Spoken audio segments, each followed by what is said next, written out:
Piliin lagi ang tama. Ito ang madalas na tinuturo sa atin mula sa bahay hanggang sa eskwela. Lagi mong piliin kung ano ang tama kahit mahirap pa. Ikaw, paano kung hindi mo kayang mabuhay ng tama?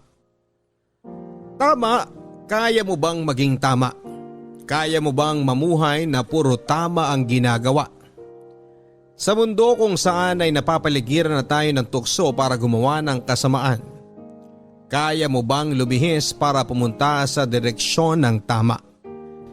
Totoong mahirap gumawa ng tama at puno ng moral, lalo na kung kinakailangan mong gumawa ng bagay na labag sa batas ng tama. Totoong kapag ikaw na ang nasa sitwasyon kung saan ay kailangan mong piliing iisantabi ang pagiging tama dahil mas kailangan ang iyong sitwasyon na maging mali. Ang ating kwentong papakinggan ngayong araw ay kwento ng dalawang taong gumawa ng mali, hindi dahil gusto nila, kundi kailangan. Gumawa silang pareho ng mali para patuloy silang huminga at mabuhay.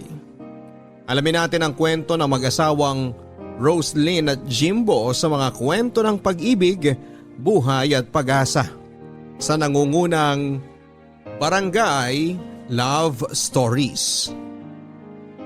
Dear Papa Dudut, kapag kumakalam na ang sikmura, matatanggihan mo bang gumawa ng tama para may makain ka? Nakaharap ako noon sa kwardong salamin. Pinagmamasdan ko ang aking sarili. Kakatapos ko lang umiyak noon dahil hindi ko tanggap ang sitwasyon. Ang sitwasyon namin ng aking asawang si Jimbo. Pinagmasdan kong mabuti ang hindi maayos na kolorete ko sa mukha. Si Jimbo ang nagpahid noon sa akin dahil yun daw ang nakikita niyang nasa mukha ng mga kakilala niya. Wala akong alam sa pagkaayos noon, Papa Dudut. Hindi ako mahilig kailanman na paglaruan ang kolorete sa aking mukha. Ngayon lang dahil kailangan. Nang titigan ko ang aking refleksyon sa salamin ay muli na namang namuo ang mga luha sa aking naniningkit na mga mata. Napansin niyo ni Jimbo kaya naman agad nitong inabutan ng tissue para maagapan ang luhang gusto nang pumatak sa aking mga mata. Maubos na ang tissue na binili ni Jimbo. Halos maubos na rin ang aking kolorete sa mukha. Kaya naman nang matapos akong magpahid ng tissue sa mukha, agad dinampot ni Jimbo ang lipstick para ipahid muli sa aking labing nanginginig. Pinatahan ako ni Jimbo at kailangan na kasi niya yon na maglagay ng eyeshadow sa aking talukap. Hindi niya raw ito mailalagay ng maayos kung patuloy ako sa pagluha. Pinilit kong huwag umiyak.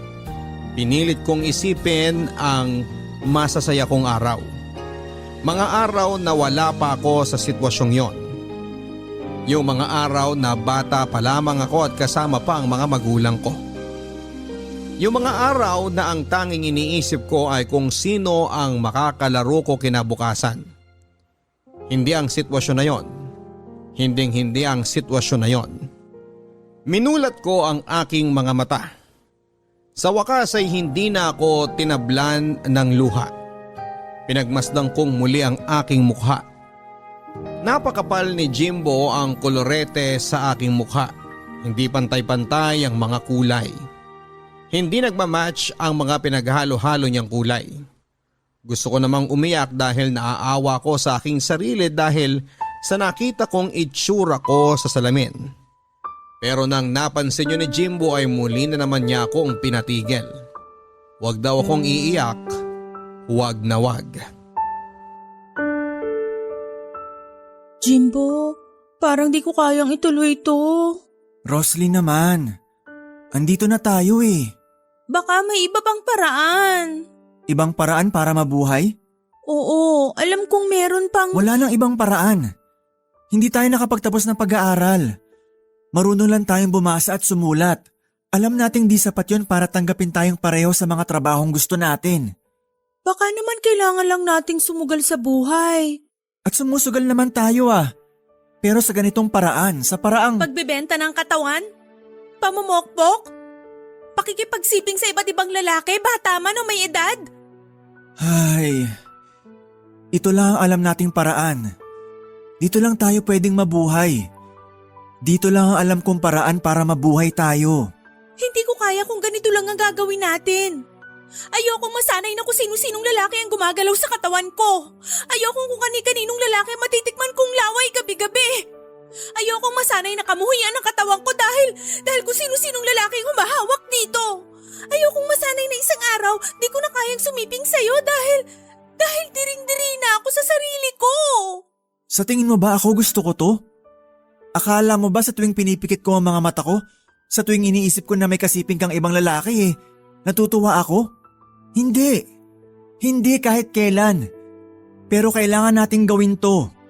Hindi dahil gusto natin, kundi dahil kailangan natin. Jimbo! Kailangan natin bayaran ng upa natin sa bahay. Kailangan natin magbayad ng kuryente at tubig. Kailangan natin makabili ng pagkain. Kailangan nating mabuhay, Roslyn. Kailangan natin. Wala na ba talaga tayong ibang paraan para mabuhay? Alam kong meron pa. Pwede tayong bumalik sa mga dati nating trabaho. Baka tanggapin nila uli tayo at… Hindi na nila tayo tatanggapin, di ba? Dahil sabi nga nila, bobo tayo. Na wala tayong alam.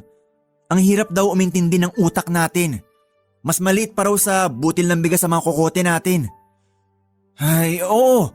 Meron pa naman tayong pwedeng trabaho mapasukan pero di pa ngayon. Kailangan muna nating mahasa at maging matapang. Sa ngayon, ganito muna. Maging isang babaeng bayaran ka at… Ikaw naman ang bubugaw sa babaeng bayaran na tulad ko. Ay… Suotin mo na tong high heels mo. Tara na. Para makakuha ka ng una mong customer.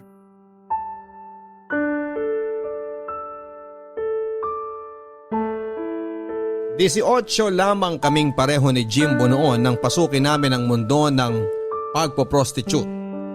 Naaalala ko pa ang kaba at diri sa aking katawan nang tikman ako ng unang customer ko na halos mas matanda pa sa tatay ko. Unang kita ko 1,000. Pareho na kaming masaya noon ni Jimbo dahil sa wakas ay nairaos na namin ang gabing yon. Kumain pa kami noon ng pare sa gilid ng motel kung saan ko nakasiping ang unang customer ko. Pareho kaming gutom na gutom noon ni Jimbo. Buong magdamag kaming hindi kumain dahil sa kaba sa unang gabi ng aking pagpoprosti. Habang kumakain nga ay pinakwento pa sa akin ni Jimbo kung ano ang ginawa ng customer sa akin. Panay lang ang tango nito sa aking mga sinasabi. Kunwari masaya siya dahil nairaos ko ang gabing yon. Pero kitang kita naman na nasaktan siya dahil may ibang lalaking nakagalaw sa akin bukod sa kanya. High school pa lamang kami ni Jimbo nang nagkakilala kami. Pareho kaming nasa mababang section noon dahil sabi ng mga teacher namin ay may kahinaan ng ulo namin. Magkatabi kami noon sa klase. Parehas kaming nasa harapan. Bukod kasi sa kailangan naming matutukan ng aming advisor ay pareho rin kaming maliit. Kaya nga tampulang kami ng tukso dati. Bagay daw kami mga kinulang sa height. Mula noon ay lagi na kaming magkasama. Wala rin kasing ibang gusto makipagkaibigan sa amin. Ayos lang naman yon, masaya naman kaming pareho na kami lang. Nagkagustuhan kami at sa huli ay naging kami na. Masayang masaya ako noon sa piling niya at ganon din siya. Wala na kaming pakialam sa iba. Basta't magkasama kaming dalawa. 1 buwan bago ang graduation namin, kapwa kami 16. Bigla naming naisip na magtanan na lamang. Mula kasi noong nalaman ng mga magulang namin na magkarelasyon kami ay naging tutol na sila. Naging tutol sila hindi dahil sa mga bata pa kami, kundi dahil iniisip nilang dahil parehong mahina ang aming mga kokote ay hindi kami mabubuhay pareho kung kami ang magkatuluyan. Gusto naming patunayan na mali sila. Kaya namin nagawang magtanan. Lumayo kami sa aming maliit na lugar. Pinili naming magsama sa isang maliit na kwarto na inuupahan naming pareho.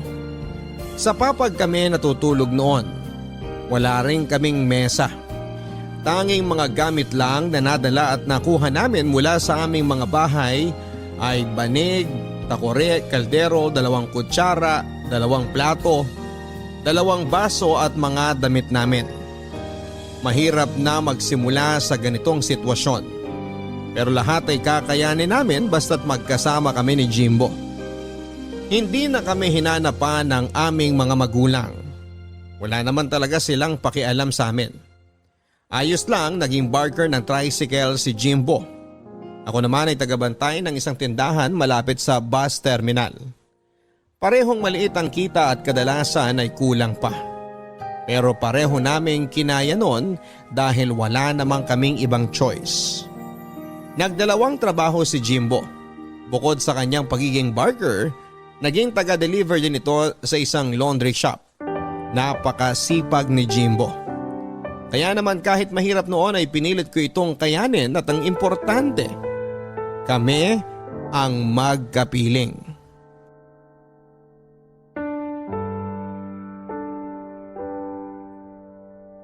Gising ka pa ba? Sa tigas ng papag natin, sa tingin mo makakatulog ako agad? Alam mo, yung ganyang mga biro mo, minsan naiisip ko parang ayaw mo na sa sitwasyon natin. Ayoko nga tong sitwasyon natin. Yun naman pala eh. Kung ayaw mo tong sitwasyon natin, edi iwan mo na ako. Oh, tingnan mo tong babaeng to. Nagtampo agad. Di mo pa kasi ako pinapatapos, nagagalit ka na agad. Bakit? Ano ba kasing idadagdag mo ron? Ayoko tong sitwasyon natin. Pero hindi ibig sabihin aayawan na kita. Hindi ibig sabihin, hindi ko na to kakayanin pa. O ano nga? Kakayanin ko to ngayon para sa atin. At kakayanin ko pa sa mga susunod para makaalis na tayo sa pangit na sitwasyon na to. Alam ko namang ayaw mo rin to eh. Talaga? Sino bang gustong matulog na banigang kama? Sino bang gustong matulog na bagang unan? At basang tuwalya ang kumot. Sino bang gustong tumira sa maliit na kwarto na to na talo pa ang kwadra ng baboy sa liit? Tapos, oras-oras naaamoy natin yung kanal dyan sa labas dahil puro butas ang bintana at ibang parte ng bahay na to. Alam ko, minsan sinubukan tayong nakawan eh. Pero umuwi silang dismayado. E paano ba naman kasi? Takori lang ang kayamanan natin. Isama mo pa yung kaldero natin, uy. Ay, sino ba naman kasing may gustong matulog na lang kapag kumakalam na ang sikmura? Walang kahit sinong gustong matulog na natatakam sa pagkaing nadaanan kanina. Walang gustong mamuhay ng ganito kahirap. Isang kahig, isang tuka. Hindi forever ganito ang buhay natin. Aahon tayo. Pero hiling ko lang sana sa'yo na sa ngayon, Ano yon? kung pwedeng wag kang maubusan sa akin ng pasensya habang sinusubukan kong iahon tayo sa hirap. Sabay nating iaahon ng sarili natin sa hirap.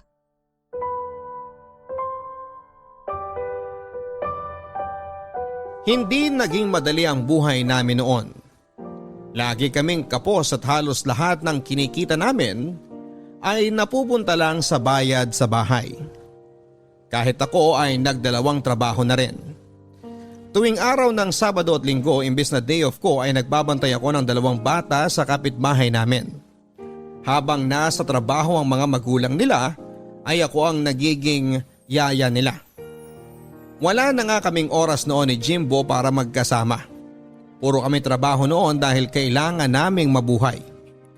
Pangako na lang namin sa isa't isa na balang araw ay magiging ayos din ang lahat. Sinubukan naman naming maging positibo sa araw-araw, pero parang hindi na kami natapos sa pagsubok at paghihirap. Mabilis na lumipas ang mga araw. Pareho na kaming nadagdagan ng 2 taon sa edad namin. Akala namin noon ay magiging maayos na ang lahat pero hindi pa pala. Isang araw ay natanggal ako sa trabaho dahil may gustong ipalit sa akin na mas mabilis daw gumalaw at mag-isip. Wala akong nagawa noon kundi ang umalis. Si Jimbo naman makalipas lamang ng 1 buwan after kong matanggal sa trabaho. Siya naman ang sumunod. Hindi na raw kailangan ng barker ng mga nagtatricycle. Tapos, sumunod naman ay tinanggal siyang taga-deliver sa laundry shop. Lampa daw kasi ito at mahinang maka-pick up ng utos. Naisip namin noon na paano na kami. Mabubuhay pa ba kami? At dahil nga sa pareho kami noon na nawalan ng trabaho, ay pareho kaming nag-iisip ng hindi magandang trabaho na pwedeng pasukin. Naisip naming maging snatcher, scammer o kaya ay akyat bahay. Papadudot sobrang naging desperado na kami, may mailagay lang kaming pagkain sa sikmura namin. Hindi po kami masamang mga tao pero sa panahon kasi ng pangangailangan, kahit sino naman ay makakaisip ng ganito. Nilista namin lahat ng pwedeng pasuking trabaho. Yung mga trabahong pasok sa realidad naming pareho. Pwedeng tagahugas ng plato, serbidor o sa karinderya o kaya ay tagabuhat ng paninda sa talipapa. Yan po ang naisip namin noon ni Jimbo. Hanggang sa bigla kong natahimik nang sabihin ni Jimbo na gusto niyang maging prostitute ako. Maging isang pokpok daw, Papadudot. Hindi ko pa alam ang sasabihin noon. Pero sinubukan niya akong kumbinsihin na ito ang pinakamadaling paraan para magkapera. Wala daw kaming maagrabyadong ibang tao hindi tulad ng iniisip naming pagnanakaw. Hindi naman ako direktang pumayag sa suhestyon ni Jimbo na maging babaeng bayaran ako. Alam ko din na naramdaman niya na hindi ako payag. Kaya naman sa mga sumunod na gabi ay tumambay kami noong pareho sa mga lugar kung saan ay laganap ang pagbebenta ng katawan. Iba't ibang mga klase ng mga babaeng prostitute ang nakita namin noon. Mga bata at may edad. Makakapal ang makeup at yung iba ay mapuputla. May iksi at makikinang ang kanilang suot. Ang mga kuko, kahit na madilim, alam mong matingkad na kulay ang ginamit. Magkakaiba man sila pero iisa ang trabaho nila. Mga prostitute, mga babaeng ginagamit ang katawan para magkapera at yun ang gustong gawin ni Jimbo sa akin. Ilang gabi kaming pabalik-balik noon para obserbahan kung ano ang ginagawa nila. Bukod sa mga prosti, may mga kasama rin sila. Yun yung mga bugaw nila. Sila raw madalas ang nangungumbinse sa mga dumaraang lalaki na patulan ang prosti na hawak nila. Kung ano-anong klaseng pagbebenta ang ginagawa nila. May kama at mabayaran lang ang mga babaeng ito. Sa gabi-gabing pag-oobserba namin ni Jimbo ay nakita namin kung gaano karaming mga lalaki ang naghahanap ng panandaliang aliw sa piling ng mga prosti na ito. Tama nga si Jimbo. Hanggat may mga lalaking ganito, kikita lahat ng prosti sa paligid naming yon.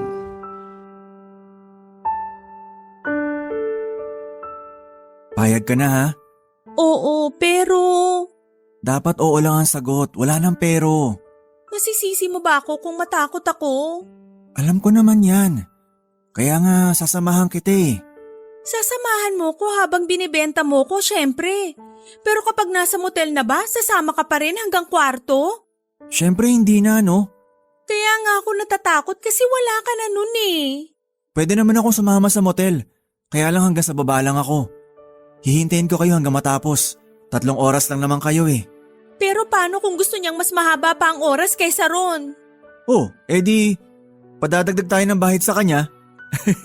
Kumbaga, OT mo yun. Ito naman ginagawa mong biro ang lahat. Kung hindi ako magbibiro, baka maiyak lang ako. Ayaw mo ba tong gagawin natin?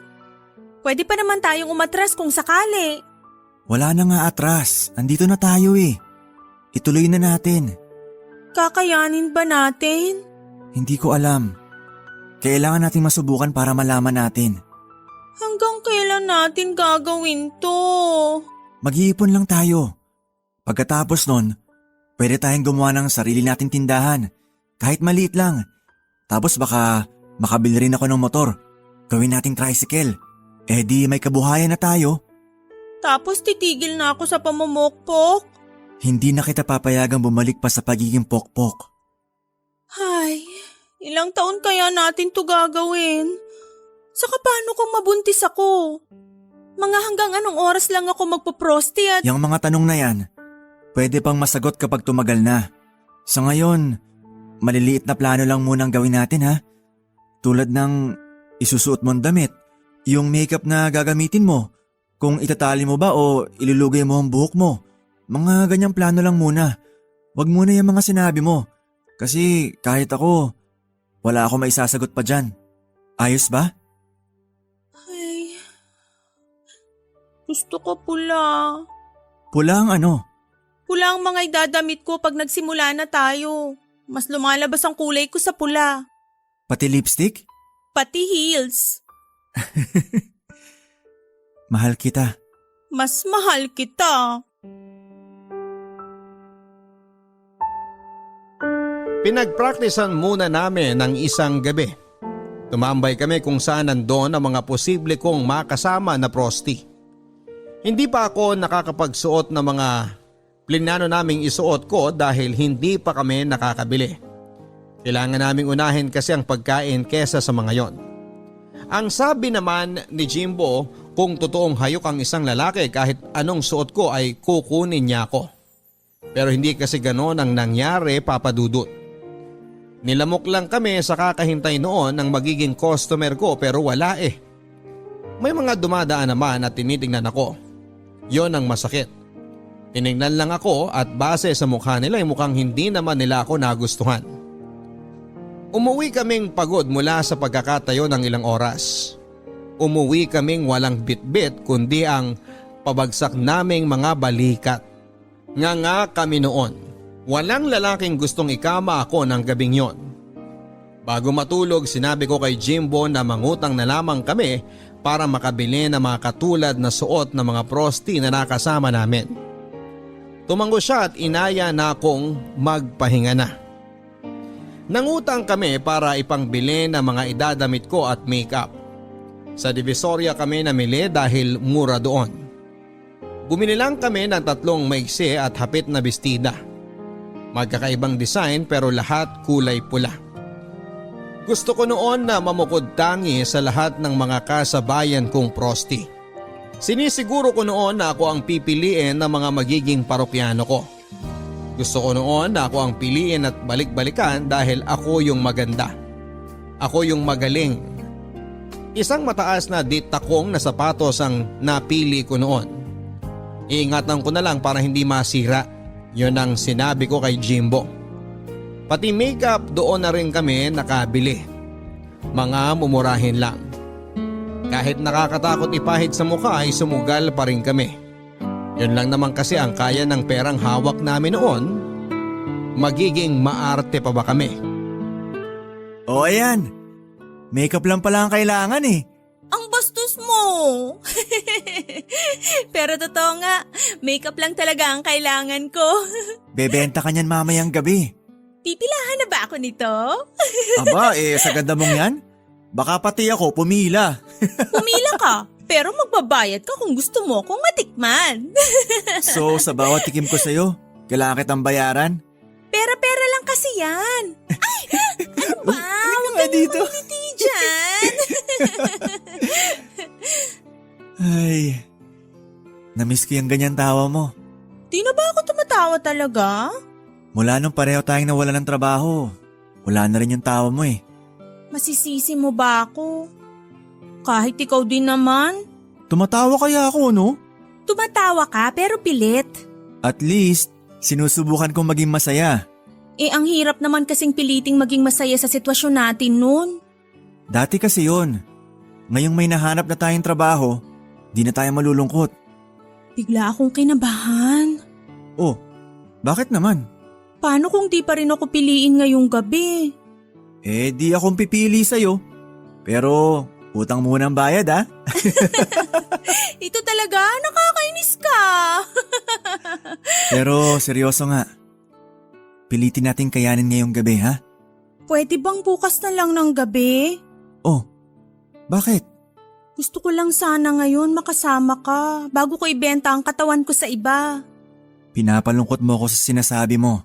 Ito ang realidad natin, malungkot. Pero di naman ibig sabihin nun aatras na tayo sa mga pagsubok. Pasensya ka na kung umabot tayo sa ganito. Ay, ayoko nang marinig yan uli ha. Ayokong pagsisihan tong desisyon natin. Please.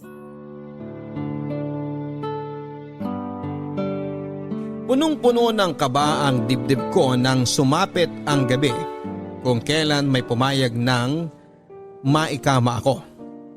Kitang-kita ko noon na nabahala rin si Jimbo pero pinilit nitong magpakatatag para hindi rin ako panghinaan ng loob.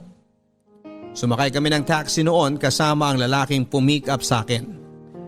Pumayag ang lalaking yon na sumama si Jimbo dahil akala nito ay kapatid ko lang siya. Isang kapatid na binubugaw ako. Sinabi ni Jimbo na kailangan ko ng kasabay pa uwi. Kaya naman hihintay na lang daw kami nito hanggang sa matapos kami. Pumayag muli ang lalaki. Basta hanggang sa labas lang siya ng motel. Pumayag din si Jimbo. Bago kami pumasok sa motel ay binalikan ko ng tingin si Jimbo. Nakita kong masama ang loob nito. Gusto ko nang umatras noon pero sumenya siya na pumasok na ako. Wala na akong nagawa at nang makapasok na kami ng kwarto doon na nagsimula ang pagiging prosti ko. Mula noong naging prosti ako, Papa Dudut, lagi na akong dinadalaw ng mga masasamang panaginip. Mga panaginip kung saan laman ito ang mga lalaking nakasama ko. Mula sa mga matatanda hanggang sa mga sadista. Oo, Papa Dudut, naranasan ko na magkaroon ng customer na mas naliligayahan habang sinasaktan ako. Isang bagay na hindi ko nasabi kay Jimbo. Tinago ko ang mga pasa at sugat. Ayokong isumbong ang mga ginawa sa akin habang nakakulong kami sa isang kwarto. Dahil kapag ginawa ko yun ay malamang ay papahintuin ako ni Jimbo sa trabahong ito. Paano na kami mabubuhay kung mangyayari yon? Ito ang paulit-ulit ko noon na iniisip sa tuwing dinadalaw ako ng masasamang panaginip. Lumipas ang mga araw. Nasanay na ako sa ganitong kalakaran namin ni Jimbo. Siya ang bugaw, ako naman ang pokpok. Malaki na rin ang naging kitaan namin noon. Kilala na rin ako. Isa na ako sa mga pinakamabentang prosti noon. Wala pa rin kaming naging ipon kahit sabihing naging malakas ako sa kalakarang ito. Paano ba naman kasi mas inuuna namin ang mga luho? Hindi nyo naman siguro kami masisisi kung ganito ang ginawa namin. Bumili kami ng TV, sofa, second-hand na ref at iba pang gamit na wala kami ng panahong sobrang hirap namin. Sabi kasi namin malakas pa naman kami. Pareho lang kaming 25 anyos noon. Kaya kakayanin pa namin.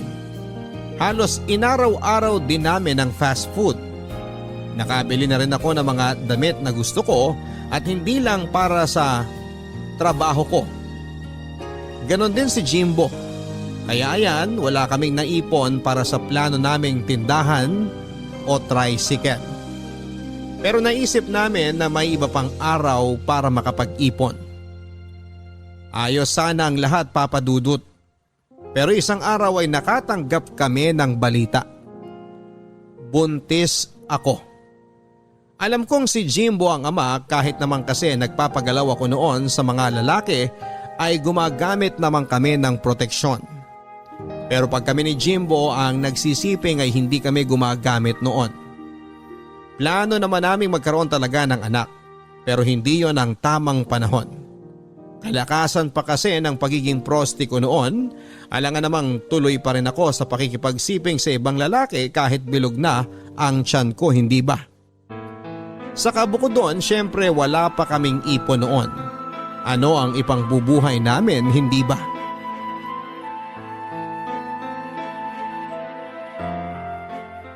Sigurado ka ba talaga? Sigurado saan? Nabuntis ako o sa'yo ang dinadala ko? Sagutin mo pareho. Ay, oo, sigurado akong buntis ako at oo, ikaw ang ama ng dinadala ko. Oh, saan ka pupunta? Di ba tayo tapos mag-usap? Nakakainis Nakakainis lang kasi na pinagdududahan mo pang di sa'yo ang nasa tiyan ko. Samantalang ikaw lang naman ang pinapayagan kong sipingan ako nang walang kahit na anong proteksyon. Sorry, nabigla lang ako. Inatanong ko lang dahil syempre sa... Sa klase ng trabaho ko, no? Sa bagay, pwede naman kasing isa sa mga customer ko yung nakabuntis sa akin. Huwag ka namang sumagot ng ganyan. Hindi nakakatulong yan sa nangyayari sa atin ngayon. At di rin nakakatulong sa emosyon ko ang pagdududa mo sa pinagbubuntis ko. Kaya nga nagsasorry ako eh. Nabigla lang talaga ako. At ako ba, hindi? Sa tingin mo, gusto ko tong nangyari sa akin? Alam ko namang hindi. Wala sa plano itong nangyari. Ay, anong gagawin natin? Hindi ko alam. Ipapalaglag... Ang daming ibang plano, yan lang talaga ang naisip mo? Sarili mong anak to, Jimbo. Sorry. Tulungan mo rin kasi ako mag-isip ng gagawin. Hindi ko kayang ako lang ang nagpaplano. Dalawa tayo rito. Pwede ko namang ituloy to habang di pa halata ang tiyan ko. Mga hanggang ilang buwan. Depende. Kapag medyo lumaki na, ipapapatay ko na lang lagi ang ilaw para hindi halata ng customer ko. Eh kapag nahalata, Eh di sabihin, busog lang ako. paano kung di maniwala? Di ko rin alam. Ang iniisip ko lang ngayon, habang di pa malaki ang tiyan ko, sisikapin ko makapag-ipon tayo. Para kapag nakapanganak na ako, babalik uli ako. Pero syempre, hindi ka naman agad-agad makakabalik. Eh sino mag-aalaga sa baby natin? Hindi naman pwedeng ako lang. At paano na yon? Syempre kailangan kitang samahan para mabenta ka ng maayos. At para safe ka. Eh ano ngang gagawin natin? Ay, hihinto ka sa pagpaprosti. At hahayaan nating mamatay tayong pamilya sa gutom, ganun ba? Ako ang papalit sa'yo. Ikaw ang magbubuntis para sa akin? Gandahan mo naman ang plano mo. Ako ang magiging prosti.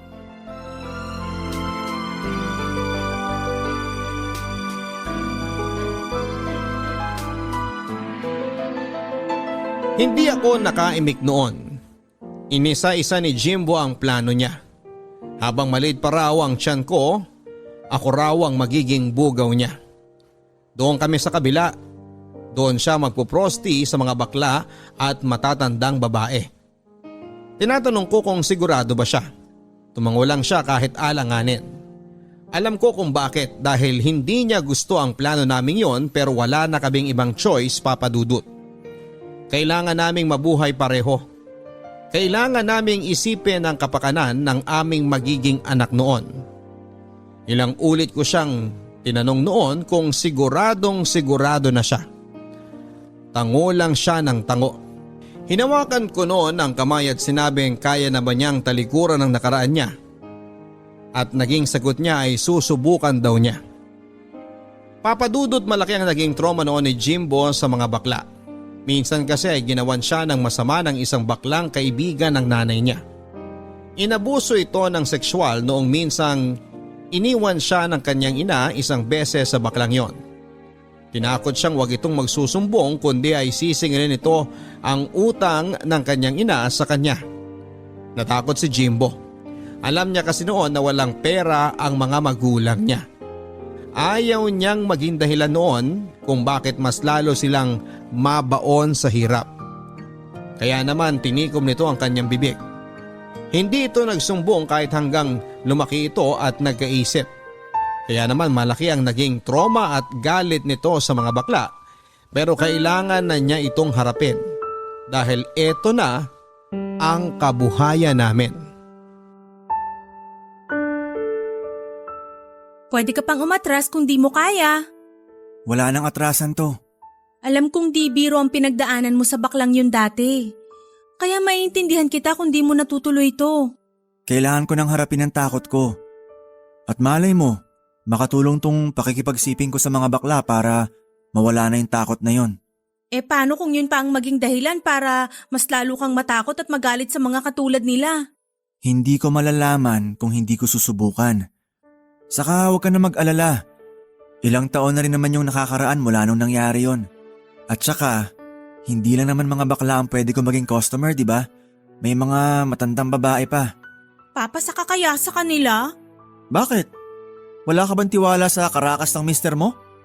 Napa-oo nga kita dati, di ba? Tapos ngayon, nabuntis pa kita. Ikaw talaga, puro kakalokohan. O na, sige na, ituloy na natin tong plano. Pero kailangan ipaghandaan natin to. Bakit kailangan pa maghanda? Kailangan ko bang magsuot ng maiksing bestida at heels? Huwag mo sabihin sa akin kailangan ko rin mag-makeup ha? Kailangan nating bumili ng medyo maayos na damit mo. Sobrang pangit na ba ng mga damit ko? Di naman, pero syempre dapat mas mukhang presentable ka at yummy! Okay, sige. At ano pa ba ang dapat gawin para maging yummy? Pabango! Kailangan mong magpabango. Sa tingin ko, kagigiliwan ka nila kapag mabango ka. Gusto yun ng mga babae, maniwala ka. Kapag yayakapin ka na, dapat masiguro mong mabango ka para maglaway sila. Eh bakit ikaw? Kahit di pa ako nagpapabango, naglalaway ka na. Gagong corny mo. Pag niyayakap mo nga ako, halos hindi ako humihinga eh. Ang antot mo. Maantot pala ha? Teka nga, hindi ka nga dito. Ano ba? Bango-bango. Jimbo, mahigpit ang anak natin sa tiyan ko. Hindi yan. Tulog pa yan. Hindi ka na.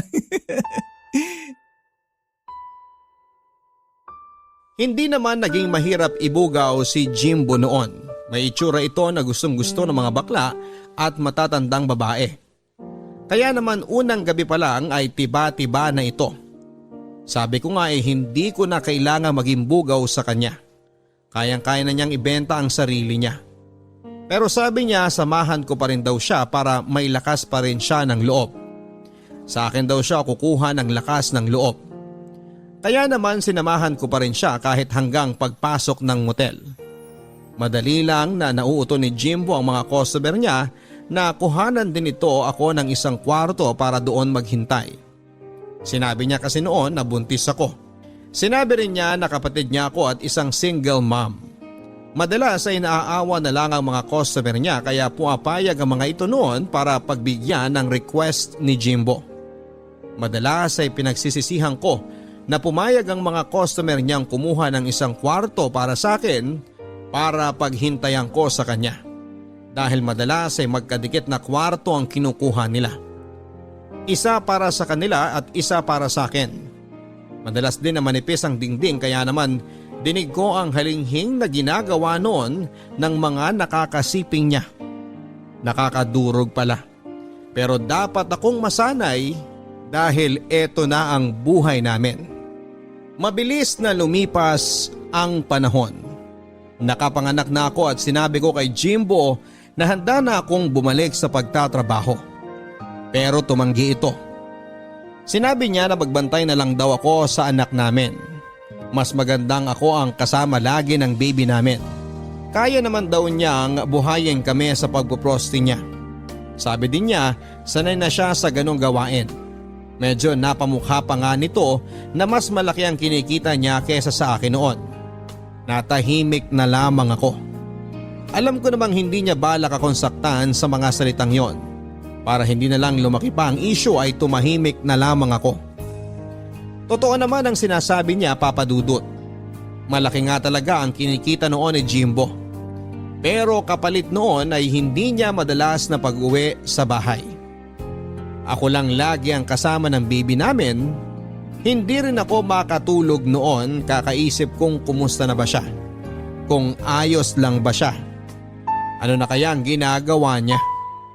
Tapos na ba sila? Yan ang mga madalas kong tanong noon pero hindi ko magawang sabihin sa kanya dahil ayokong mag-away kami noon. Oh, bakit gising ka pa? Gabing-gabi na. Kakapatulog ko lang kasi sa anak natin. Nagising kasi bigla nung may dumaang truck sa labas. Nakakaawa naman si baby. Di na halos nagtutuloy-tuloy ang tulog dahil sa ingay sa labas. Eh wala naman kasi tayong magagawa, tapat tayo ng kalsada eh. Hayaan mo. Kapag nakaipon pa ako, lilipat tayo ng matitirhan. Yung maayos na. Matutuloy na rin ba natin ang plano nating tindahan at tricycle? Pwede bang kalimutan na muna natin pansamantala yung plano na yan? Kumpara kasi sa kinikita ko ngayon, walang-wala yung tindahan at tricycle kung sakali.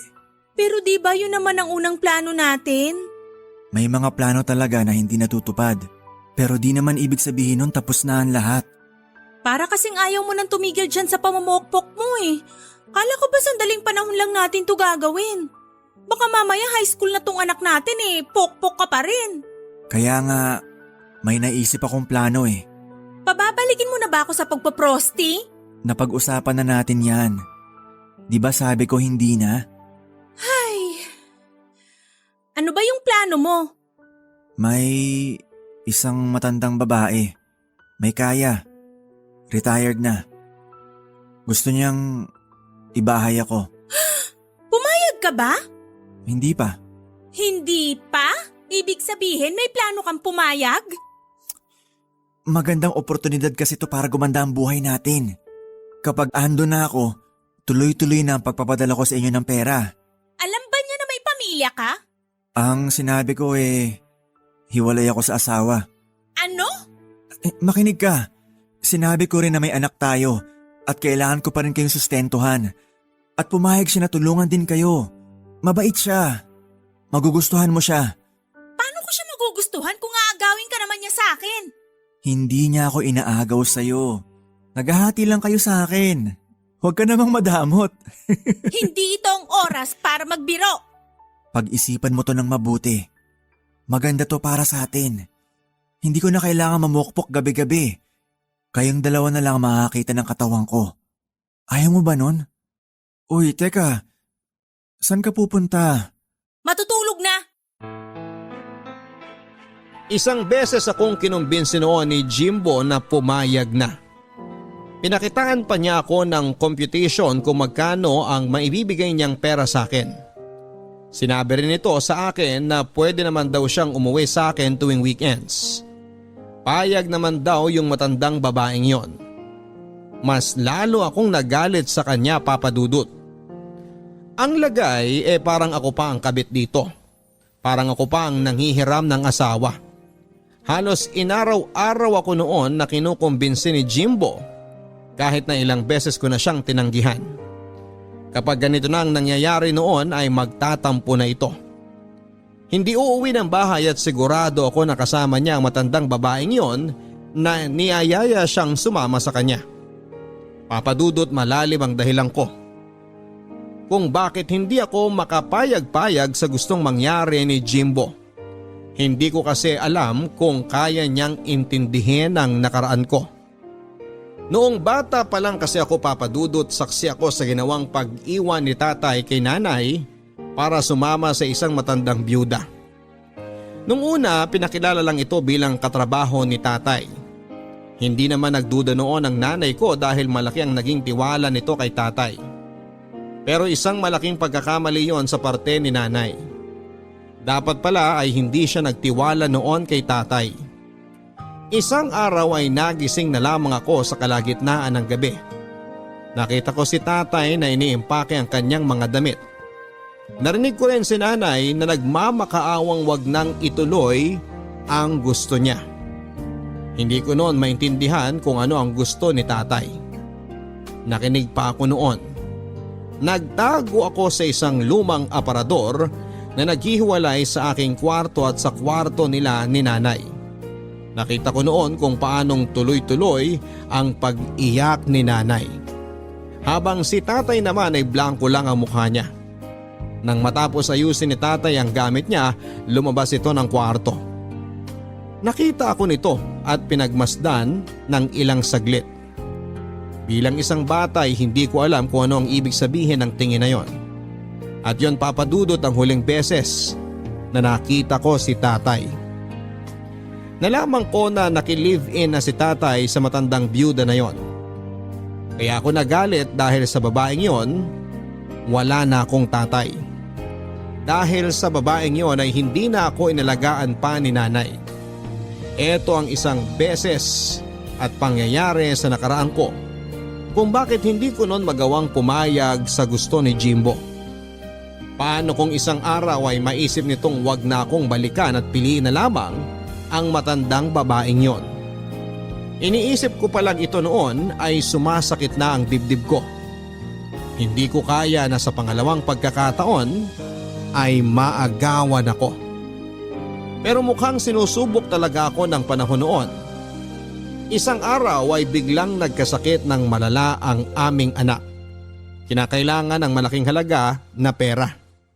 Nakita itong oportunidad ni Jimbo para mapapayag ako sa gusto niya. Bilang isang ina na nahihirapan noon na makita ang anak niya sa ganong sitwasyon, pikit mata akong pumayag. Agad-agad ay nagtungo si Jimbo sa matandang babaeng yon para humingi ng perang pangbayad sa ospital para sa anak namin.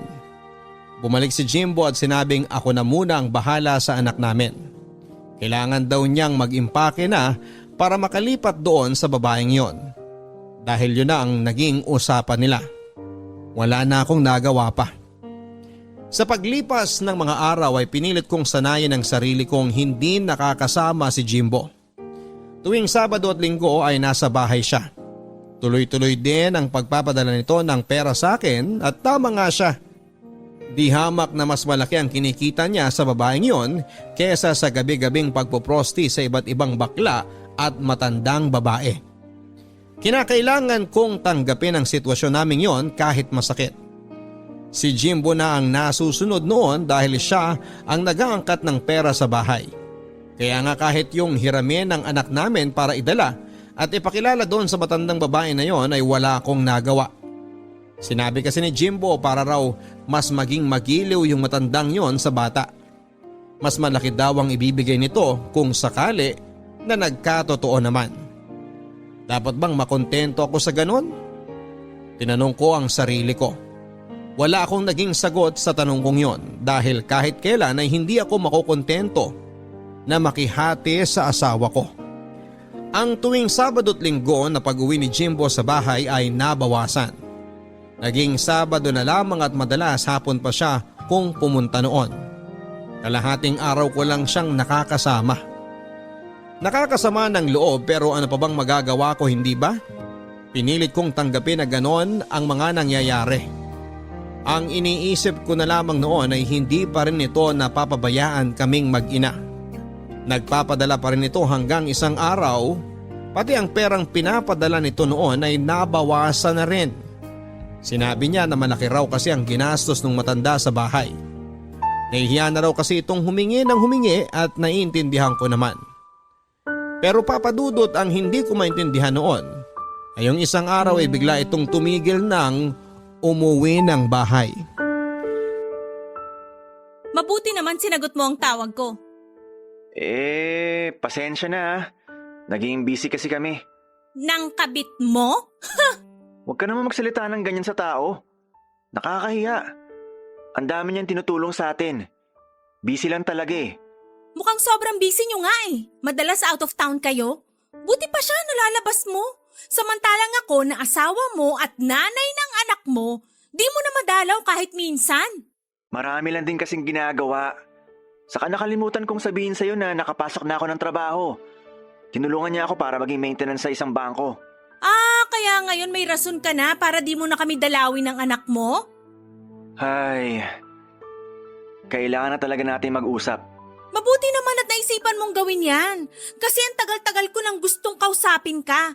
Pero kasi, di ka nagpapakita kaya… Gusto ko na makipaghiwalay sa'yo. Anong? Bakit ka nakikipaghiwalay? Kasi ayoko na. Ano bang pinakain sa'yo ng babaeng yan para sarili mong pamilya iwan mo? Please, wag mo siyang idamay dito. At bakit hindi? Mula nung tumira ka dyan, mula nung nakilala mo yung matandang babae na yan, nagbago ka na. Sabihin mo na kung ano man ang gusto mong sabihin. Pero ayoko na talaga. Mahal mo pa rin ba ako? Ay, mahal ko na siya. Paano ako? Paano kami ng anak mo? Hindi nga ako sigurado kung anak ko talaga yan eh. Anong ibig mong sabihin? Malay ko ba kung anak yan ng customer mo nung pokpok ka pa? Kung magsalita ka, parang hindi kita nakaparehas ng trabaho. Nagbago na ako. Malay ko ba kung habang wala ako bumabalik ka sa pamumokpok mo? Iba ka rin! Iba ka rin talaga! Ang kapal ng mukha mo! Nakatikim ka lang ng pera, kala mo kung sino ka ng malinis? Sabihin mo na lahat ng gusto mong sabihin. Basta ako, tapos na sa'yo.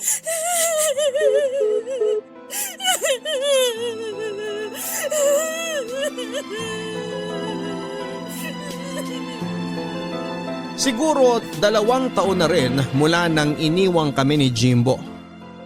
Pero yung sakit tuwing binabalikan ko yon ay andito pa rin. Wala akong nagawa noon kundi ang palayain siya. Sa totoo lang ay ilang beses pa ako noon na sumubok na makipagbalikan sa kanya. Alang-alang sa anak namin. Pero maski ang anak namin ayaw na niyang makita pa. Talagang pinanindigan nito na hindi sa kanya ang anak namin. Sobrang sakit nun para sa akin, Papa Dudut. Masakit na nga na iniwan niya ako pero yung ipamukha sa akin na hindi siya ang tatay ng anak ko ay ibang usapan na yon. Lalo na noong ipinamukha niyang naging marumi akong babae dahil kung sino-sino raw ang nakakasiping ko noon. Kaya hindi ko raw siya masisisi kung isipin niyang hindi sa kanya ang anak ko. Oo, naging marumi ako noon. Oo, kung sino-sino ang nakakasiping ko noon. Pero hindi ba pareho naman namin yung ginusto? Bakit kung kailan nakakaahon na siya ay nilulubog na niya ako? Naging mahirap ang pag-move on sa isang relasyong akala mo ay forever na.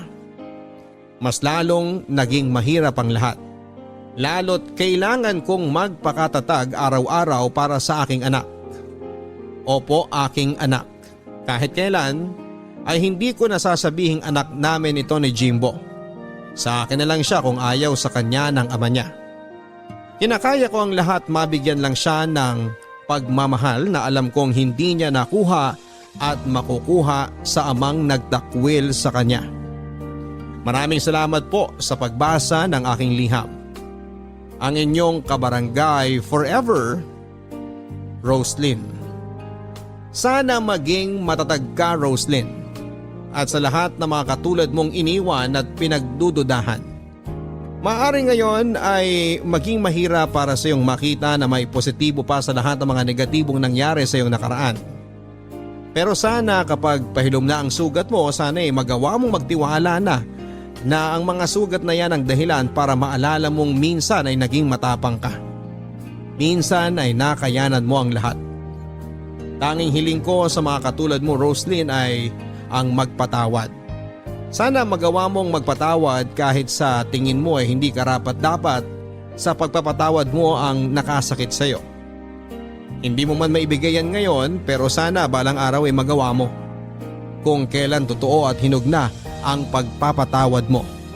Maraming salamat sa paghatid mo ng iyong kwento na kinapulutan namin ng aral at sana ay magawa mong maayos ang iyong buhay na minsang sinira ng mga taong hindi marunong magmahal.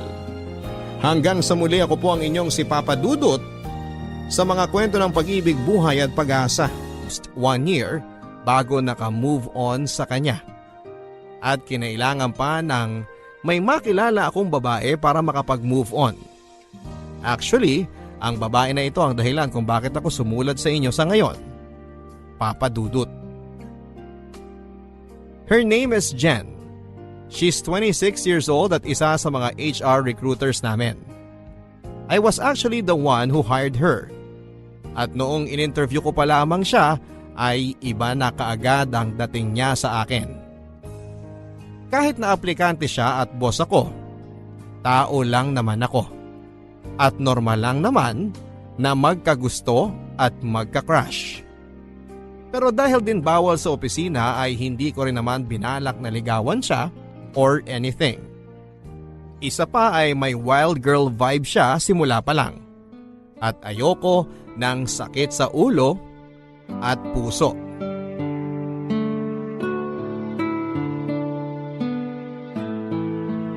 Congratulations, Jen. Welcome to the company. Thank you, Sir Ernie. Call me Ernie na lang. First name basis naman tayo dito. By the way, Ernie, is my green hair okay? Or do I need to dye it back sa black? No, okay lang. As long as you come presentable to work, just like today. Ang cool nga ng buhok mo eh. Oh, okay. Here you go. Just sign here. Uy, ano nangyari sa braso mo? Wala. Okay ka lang ba, Jen? May problema ka ba? Do you need help? Okay lang. Ernie, I hope hindi naman ito makaapekto sa desisyon ninyo. Ginagawa ko lang naman ito kapag sobrang na-stress ako. kumonsulta ka na ba sa doktor tungkol sa problema mo? Yes, nagpatingin na rin ako sa psychiatrist at may mga iniinom na akong meds. I'm sorry. Hindi ko naman ginusto maging ganito eh. Hindi mo kasalanan. Wala kang kasalanan. Ernie, I'm sorry. Pwede mo ba akong ihag? Okay, sure. Thank you. Madalang akong umiyak sa public. Palagi akong sa bahay lang umiiyak at doon nakahag ko yung teddy bear ko. Ewan ko ba, there's just something about you na pakiramdam ko safe ako mag-breakdown at magpakatotoo. Ernie, I really hope hindi to maka-apekto sa desisyon ninyo. Kailangan ko tong trabaho na to. Mahal din ang bayad ko sa mga sessions ko eh. Huwag kang mag-alala. Okay? Thank you. And sana, sikreto na lang natin to. Don't worry. Wala akong sasabihan na iba. Your secret is safe with me. Thank you, Ernie. Medyo caught off guard ako sa ginawa ni Jen. Kagaya nga ng sinabi ko, Papa Dudut, ay first impression ko pa lamang sa kanya. Wild girl na siya. Pero mukhang deeply troubled din. Nakakatakot siyang maging ka-close o kaibigan. But at the same time, noong nagpahag siya sa akin, ewan ko, parang nag-breakdown din yung walls ko. I felt needed. And it was a good feeling. Tapos, ang ganda pa niya. Pag-uwi ko ng gabing yon, Papa Dudut, ay distracted na ako. Hindi na ako nakatulog kakaisip sa kanya. And I look forward na makita siyang muli.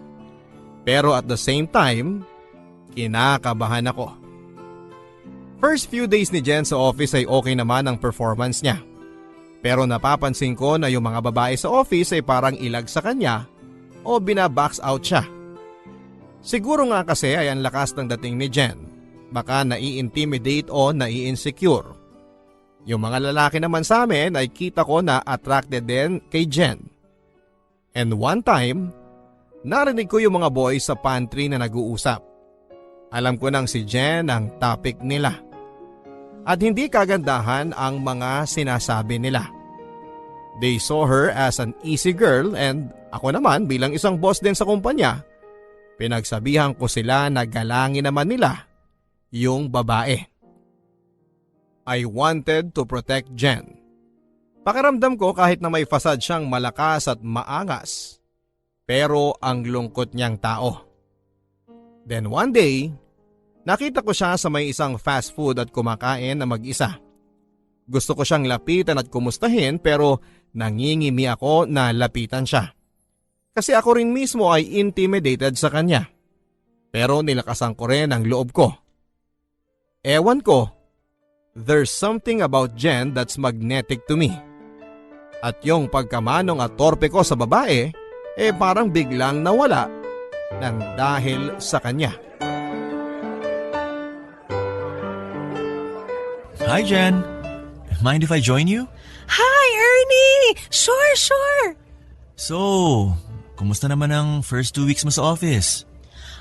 Okay lang naman. Actually, no. I feel na ayaw sa akin ng mga tao. Pero okay lang naman, sanay na ako doon.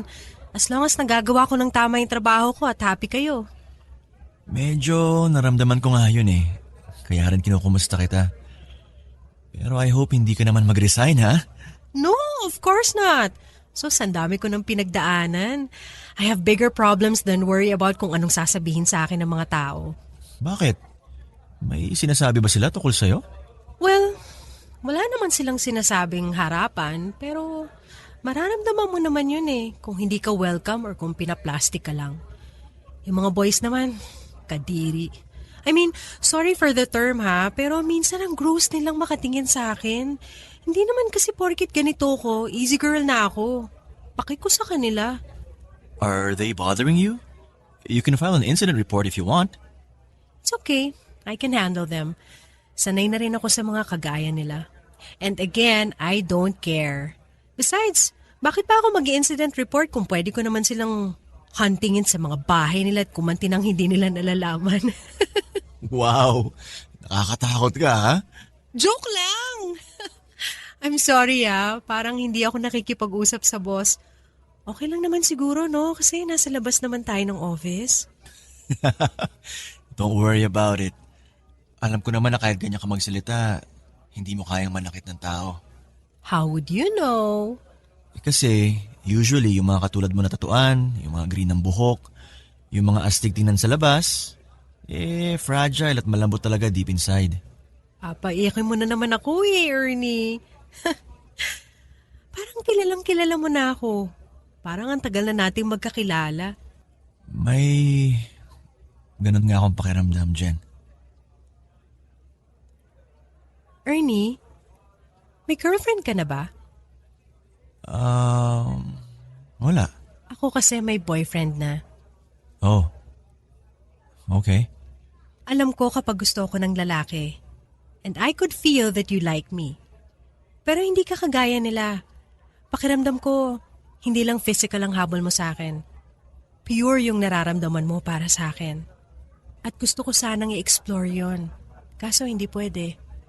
Bukod sa boss kita, may boyfriend na ako.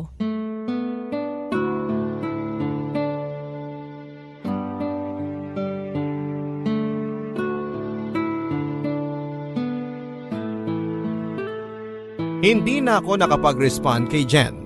Sobrang straightforward at ang bilis niya. Alam ko na siya yung type ng babae na magiging sunod-sunuran lang ako kapag nagkataon. And again, papadudot, while nakakatakot, nakakahumaling din at sa puntong yon ay hindi ko na ininda na may boyfriend siya. Mas lalo lang lumala yung attraction ko sa kanya nang walang ka-warning-warning na sinabi niya na alam niyang may gusto ako sa kanya. At parang bigla rin akong na-zoom papunta sa buwan ng sinabi niya na gusto rin niya ako. Sobrang komplikado, papadudot. Pero first time na nangyari sa akin yon. First time na nagulo at naging exciting ang buhay ko. Yung mga sumunod na araw at linggo sa opisina, we tried to be as professional as possible. Pero may mga tinginan na kami, may konting landian na sa pasulyap-sulyap. Patuloy kaming nagla-lunch na magkasabay sa fast food na kami lang. At yung mga lunch na yon, nagkaroon pa ng mga after-work snacks sa cafe. At habang patagal ng patagal, palayo din ng palayo yung mga kinakainan namin. Kahit na hindi namin pinag-uusapan, parang mutually ay may agreement na kami na magkakaroon kami ng emotional affair. At magtatago kami sa mga tao. Bigla din akong nagkaroon ng motivation na mag-ayos. Magpapogi, hindi na ako naka-glasses, nag-contact lens na ako. At yung mga pagbabago na yon sa akin ay napansin na rin ng mga tao sa opisina. Pero all the while ay hindi nila alam kung bakit. At hindi nila alam kung para kanino. At yung taong pinagpapapugian ko, kita ko naman na na-appreciate din niya yung mga pagbabago sa akin. Kita ko na mas na-attract siya sa akin. At hindi lang sa akin ang may nagbago. Kay Jen din. Napansin ko, papadudot, na mas masaya na siya sa work ngayon. Mas lumiliwanag na yung aura niya. At ayon sa mga kwento niya sa akin, yung huling session niya with her psychiatrist ay natuwa ang doktor niya dahil mas nagiging stable na rin daw ang mood niya. Ang sarap ng pakiramdam na nakakatulong ka sa pagbabago ng isang tao, papadudot. Na in a way, I was fixing her. Habang lumilipas yung panahon ay mas lalo kaming nagiging close ni Jen. At mas nagiging mahirap na rin ang pagtatago namin sa mga kaopisina ng friendship namin. Pero ika nga ng sinasabi nila, mas pinipigilan mo, mas sumasabog. Eventually ay napunta na nga talaga sa hindi dapat ang pagkakaibigan namin ni Jen.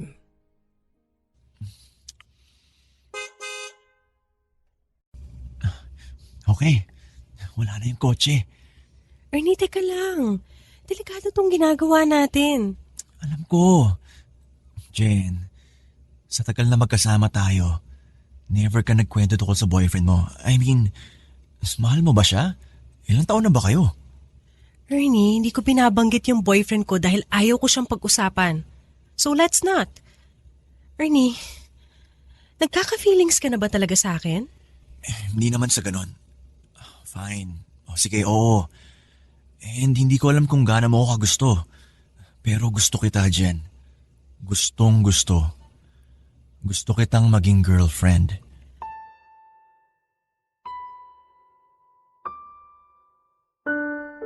Ernie, in the first place, hindi tayo pwedeng magkarelasyon dahil boss kita, okay? Pwede naman ako magpalipat ng department. Pwede akong mag-resign. Ano ka ba, Ernie? Huwag mo nga sirain ang buhay mo dahil sa akin. What?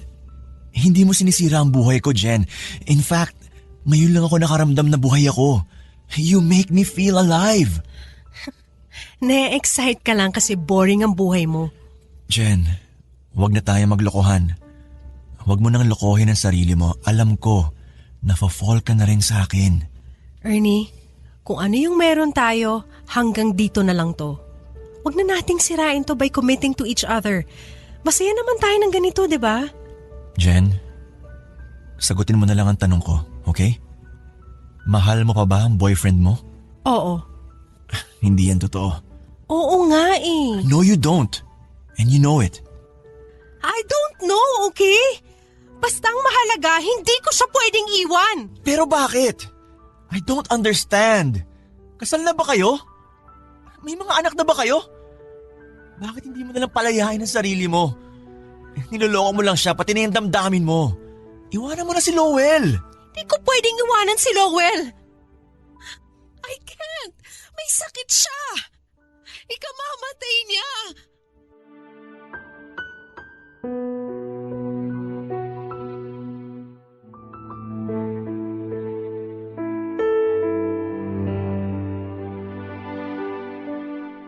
Doon ko na nga nalaman na may violent tendencies ang boyfriend ni Jen. Na kaya pala hindi niya magawang makipaghiwalay dito ay dahil may history ito ng pananakit kay Jen. Maski mismong sa sarili niya. Kung nagkakat si Jen ng braso, ang boyfriend niya ay mas malala dahil suicidal. Hindi ko akalain nung sinabi ni Jen na delikado yung relasyon namin. Na literal palang delikado para sa kanya at para sa boyfriend niya.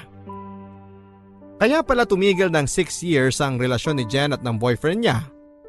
Noong una akala ko ay bored lang si Jen, kaya siya nakipag-affair sa akin. Yun pala ay hindi siya makawala. Kahit na sinasabi niyang hindi niya alam kung mahal niya ang boyfriend niya o hindi. Papa Dudut, alam ko na hindi niya mahal ito. Bilang nagtatrabaho ako sa HR, psychology graduate ako at alam ko na kung ano yung nararamdaman ni Jen.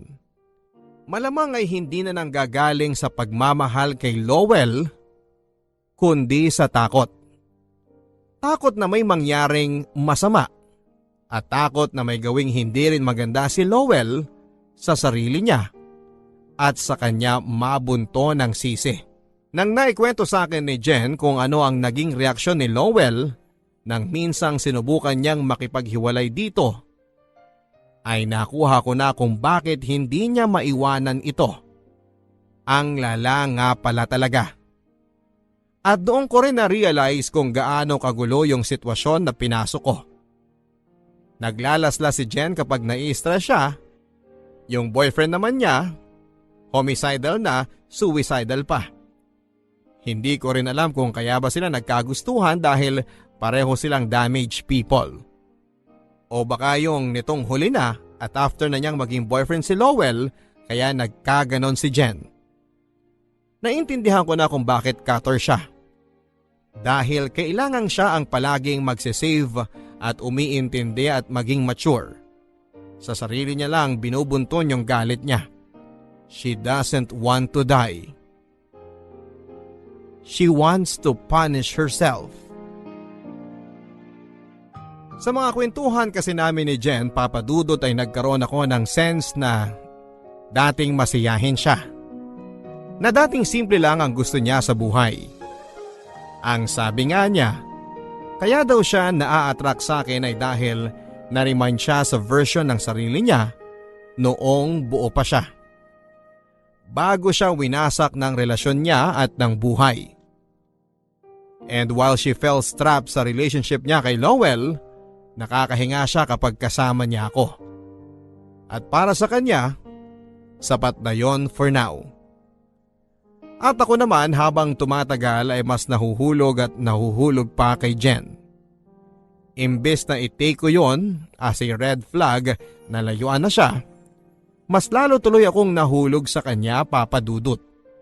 Minsan din, naiisip ko kung gusto ko ba talaga si Jen o kung naaawa lang din ako. Siguro ay pareho. Pero ang iniisip ko lang ay gusto kong ipagpatuloy kung ano man ang meron kami, kahit hiram lang at kahit na bawal. Eventually, kahit sa opisina ay nahirapan na rin kaming magtago ng aming relasyon ni Jen.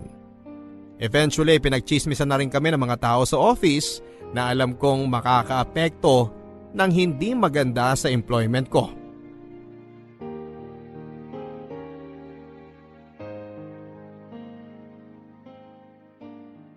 Ang chika nga, doon nga daw sa parking lot nagsushort time. Uy, paano naman nalaman?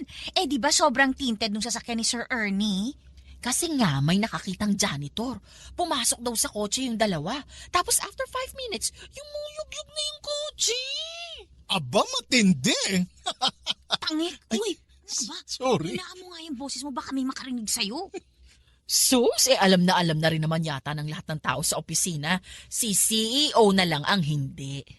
Eh paano kung sila mismo makarinig? Wala yun dito. Sa labas naglalunch yung dalawa na yun. Ayun pa, ilang beses na silang nahuli na nagde-date sa labas. Uy, in fairness, gumwapo nga si Sir Ernie, ano? Kainis nga eh. Tagal ko ng type yung si Sir Ernie. Sa ganung babae lang pala mapupunta. Alam mo, kahit naman siguro wala sa equation si Jen, ay never kang magiging type ni Sir Ernie. Leche to? Oy! Uy, teka muna. Eh di ba may boyfriend yung si Jen? Nakita ko minsan sinundo siya dito eh. May tsura yung boyfriend niya ha? Eh ano naman kung may boyfriend? Eh tsura pa lang ni Jen, parang tatlo-tatlong lalaki na pinagsasabay niya eh. Tingnan mo nga. Kaya pala walang makaporma sa amin dito kasi yung boss pala ang gusto. Oo nga, ang tagal ko nang gustong aswangin yun eh. Nagustuhan nyo dun kay Jen. Mukhang easy to get. Hati, siyempre, lalaki lang. Malaki yung ano, ganun. Yung puso niya. Sa matambok yung ano, yung utak niya. Si Jen ba pinag-uusapan nyo? Ay, sir. Hindi po. Hindi po. Kanina pa ako nakatayo dyan eh. Hindi nyo ako napapansin kasi ang sarap na kwentuhan nyo. Sir Ernie, sorry po. Hindi nyo ba alam na pwede ko kayong gawa ng incident report sa mga ginagawa nyo? Lalo na kayong mga lalaki kayo. Ang dudumi ng mga bibig nyo ah. Hindi nyo na ginalang yung babae. Bordering on sexual harassment na yan ah. Bakit, sir? Yung inyo rin naman technically, hindi po ba? Ang kaibahan lang, nag-e-enjoy din si Jen. Kaya hindi sexual harassment? Anong sinabi mo? Kapapastos ka!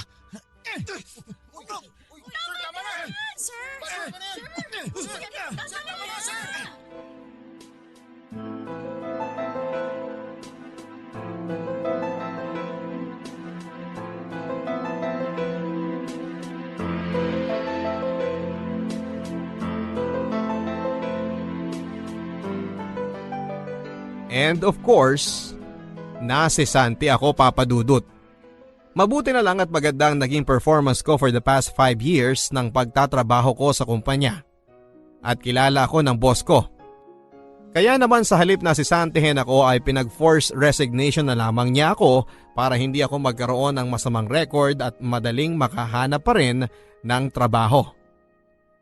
Yung mga lalaki naman sa amin na nakasuntukan ko ay muntikan na rin nila akong sampahan ng kaso, Papa Dudut. Pero mabuti na lang at naareglo dahil natakot din sila. Marami ang witness at nakarinig ng pag-uusap nila at mga nakakabastos na sinabi nila kay Jen.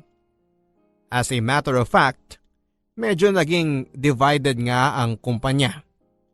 May mga kumampi sa amin ni Jen, may mga kumampi din sa kanila.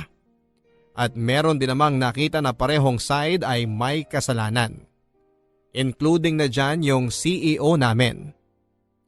Nung exit interview ko ay medyo nagulantang ako sa pag-uusap namin ng boss ko.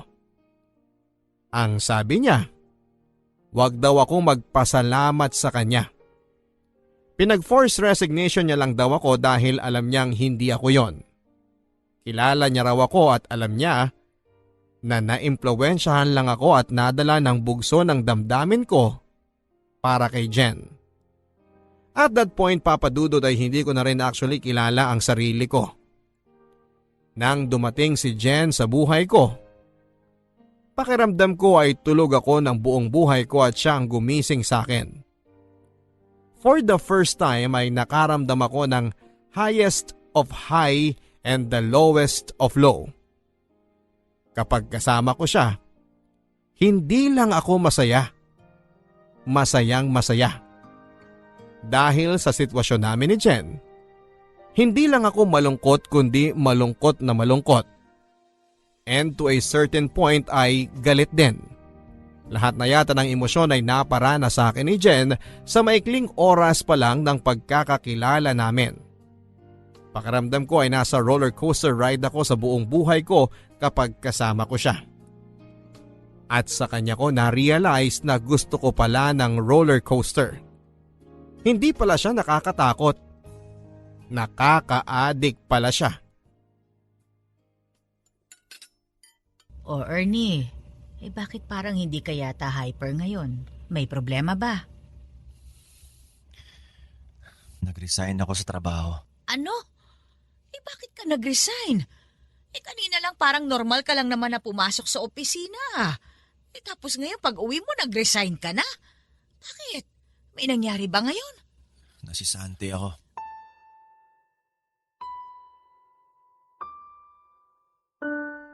Ano?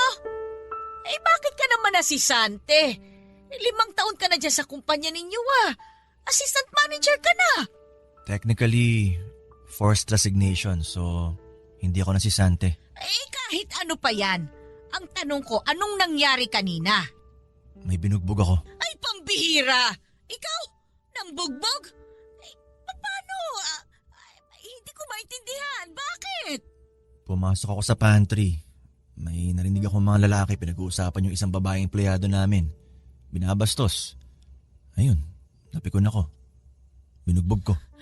Bakit hindi mo na lang pinagsabihan? Bakit pinugbog mo kaagad? May galit ka ba dun sa mga lalaking kaopisina mong yon? O may gusto ka doon sa babae? Basta. Anong basta? Bakit hindi ka makasagot? Ha? Ernie, umamit ka nga. Itong mga nakaraang buwan napapansin ko may nagbabago sa iyo Madalas pang gabi ang uwi mo. Yang babae na yan bang may kinalaman sa pagkakasisante mo at sa mga pagbabago mo?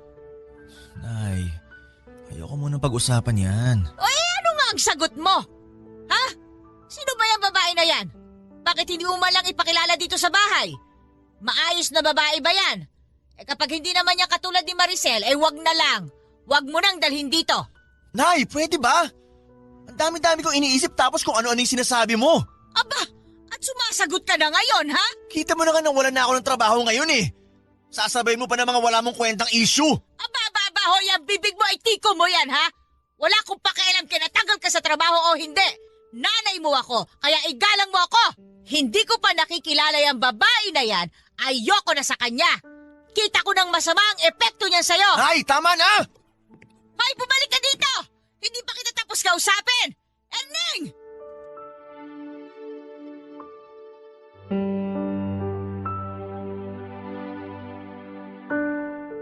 Ramdam ko na rin na may pagbabago sa sarili ko, Papa Dudut.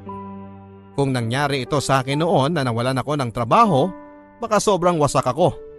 At agad akong maghahanap ng kapalit na trabaho. Pero ngayon, kahit na gano'n ang mga nangyari sa akin ay si Jen pa rin ang nasa isipan ko.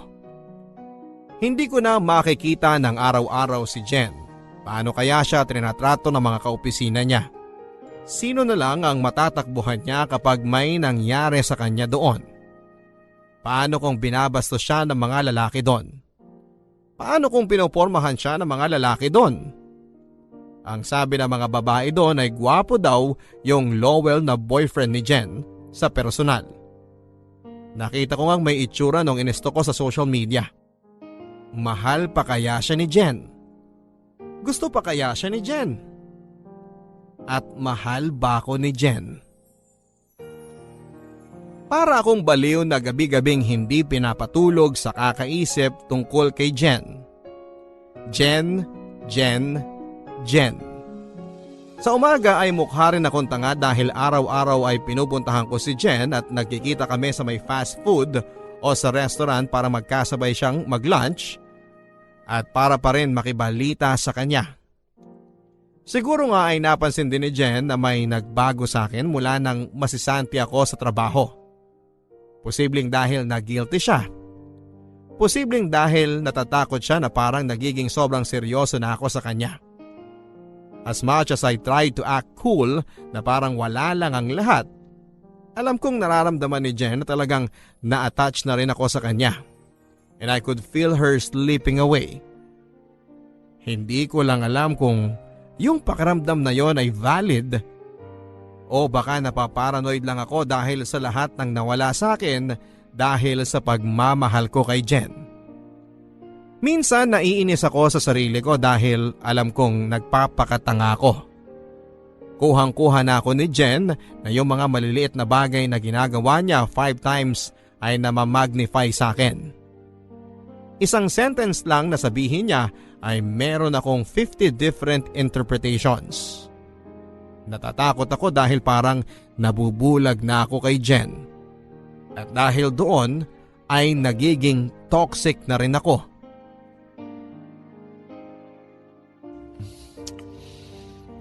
Jen, check-in tayo. Kahit sandali lang. Ernie, may interview ka pa bukas. Hayaan mo na yun. Wag na, Ernie. Wala ka pang trabaho, gagastos na naman tayo. Okay lang. May ipon pa naman ako eh. Ernie naman, wag mo namang ubusin yung ipon mong kakadate at check-in natin. 2 months ka nang walang trabaho. Oh, bakit galit ka? Hindi ako galit, nag-worry lang ako sa'yo. Huwag mo akong intindihin. Okay ako. Si Lowell.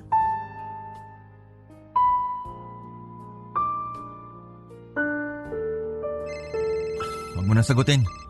Sabihin mo na lang na busy ka. Hello, Lowell? Bad trip naman oh. Ha? Wala yun. Office mate ko lang. Iba ang kausap niya. Wag mo na ako sunduin. Mag-OT pa ako. Nasa meeting ako. Sige na, pupunta ako dyan agad. Okay? Love you too. Jen, bakit hindi mo pa hiwalayan yan si Lowell? Ernie, alam mo kung bakit. Hanggang kailan ka magiging preso niyang boyfriend mo? Sabi mo sa akin, di ba? Ang tagal-tagal mo nang hindi masaya sa kanya? Ernie, alam mo na ang sagot sa mga yan. At alam mo na rin na hindi ko pwedeng iwan si Lowell. Matagal na nating napag-usapan yan at akala ko dati nang malinaw sa'yo yun. Eh, leche naman kasi! Nawalan ako ng trabaho para sa'yo. So sinisisi mo ko? I'm sorry! Excuse me, Ernie. Hindi ko kasalanan kung bakit hindi mo napigilan yung sarili mo at tagwala ka doon.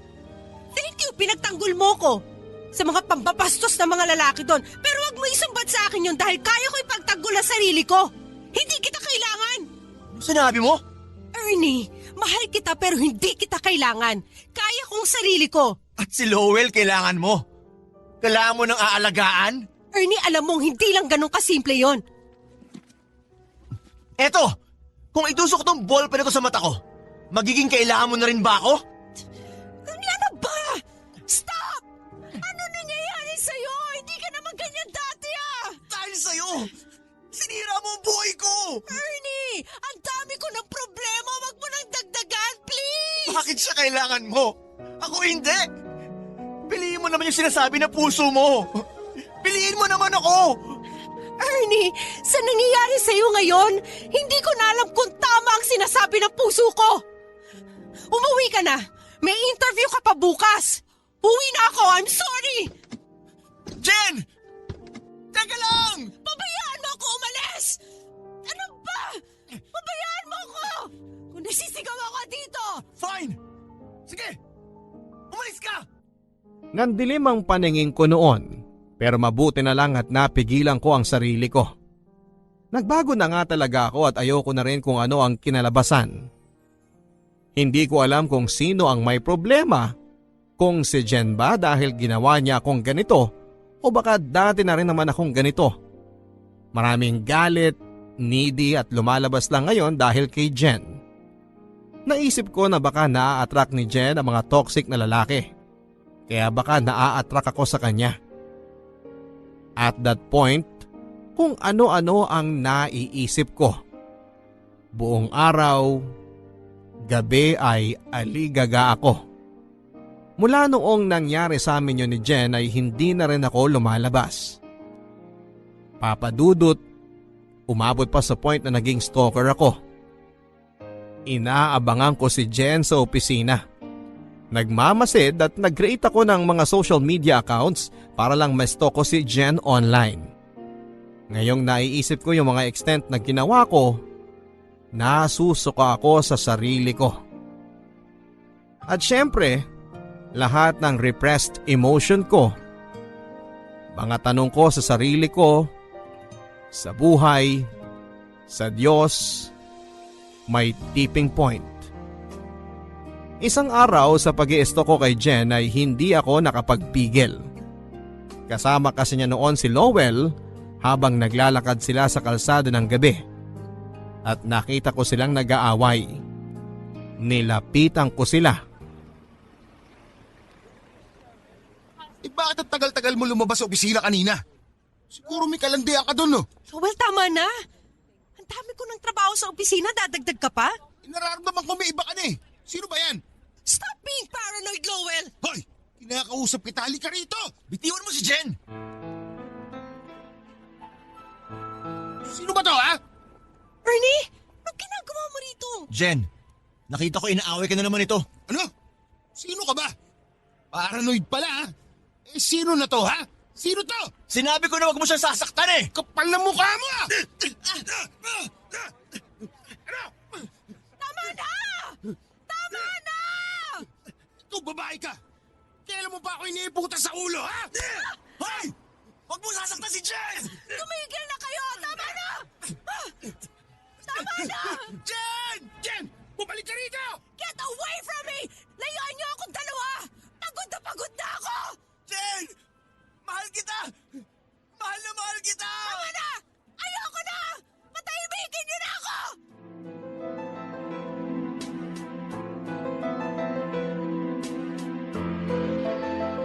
Yun na ang huling pagkikita namin ni Jen, Papa Dudut. It's been 6 months. For the first 2 months after nang nangyaring yon ay patuloy pa rin akong nag-i-stalk araw-araw at hindi makatulog. Hindi naghanap ng trabaho at inubos lang ang ipon. Araw-araw kong iniisip kung okay lang ba si Jen, kung ano na kaya ang nangyayari sa kanya at kung ano na ang nangyayari sa kanila ni Lowell. Nalulungkot ako at nagagalit ako sa sarili ko because I failed her. Na yung mga nag-iisang taong pwede niyang mapagkatiwalaan, yung pwedeng makinig sa kanya, yung magpoprotekta sa kanya ay nawala pa sa kanya. But eventually, I realized na baka tama nga si Jen. Ang kapal ng mukha ko nasagipin siya, gayong hindi naman siya nagpapasagip. And in the process, ako yung nasira. Sinira ko yung sarili ko dahil gusto kong maging savior. Na-realize ko na ako na pala ang nangangailangan ng tulong. Kaya tulad ni Jen, lumapit ako sa isang psychiatrist. Nagpa-assess, nagpa-therapy at para matustusan yon at yung mga naging utang ko na rin, of course ay kailangan kong bumalik sa pagtatrabaho. At sinuwerte naman ako na nakapasok pa rin ako sa isang recruitment agency na medyo ka-level pa rin ang job title. Kahit nga mas maliit ang sweldo. Naging mabuti na ang kalagayan ko, Papa Dudut. Pero sa kabila noon ay naiisip ko pa rin si Jen. Nagwo-worry ako sa kanya. Mahal ko pa rin siya. At sana kapag okay na ako at malaya na siya ay pagtagpuin kaming muli ng tadhana at liligawan ko siya ulit ng maayos. Kaya din po ako sumulat sa inyo, Papa Dudut, ay para iparating kay Jen kung saan man siya naroon na kung kailangan niya ng tulong, alam naman niya kung saan ako matatagpuan. Yun pa rin ang number ko at yun pa rin naman ang social media accounts ko. At kung gusto niyang muli akong bigyan ng pagkakataon, narito lang ako. Naghihintay sa kanya. Nagpapagaling para sa kanya.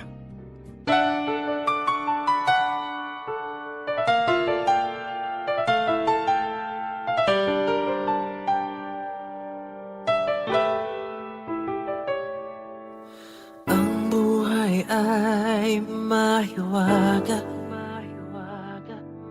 laging may lungkot at saya. Sa Papa Dudut Stories, laging may karamay ka.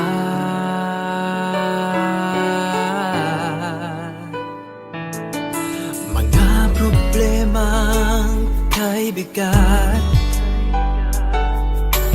dito ay pakikinggan ka. Sa Papa Dudut Stories, kami ay iyong kasama. Dito sa Papa Dudut Stories, ikaw ay hindi nag-iisa.